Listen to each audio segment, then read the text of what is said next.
In this video, I'll be showing you how to move photos to SD card on Samsung. But anyways, getting into it, it's very simple to go ahead and do this.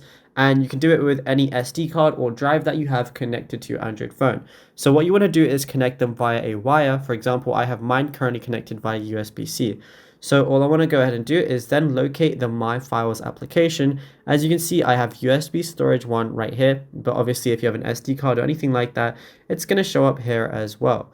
All I want to do is while I'm in my Files app, I can go to images, anything like that. Let's say I want to select some images, then all I'm going to do is press the move icon on the bottom left, but then it's going to show internal storage at the top, but all I want to do is switch it to USB storage 1, and then all I want to do is press move here, but obviously I can make a new folder in here if I want to, and then move it specifically there. I can do the exact same thing with videos too, providing you have enough storage space.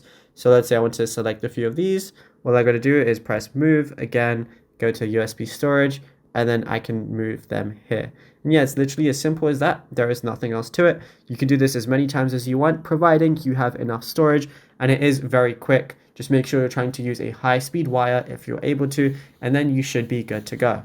Now, if you found this video helpful, be sure to drop a like and subscribe,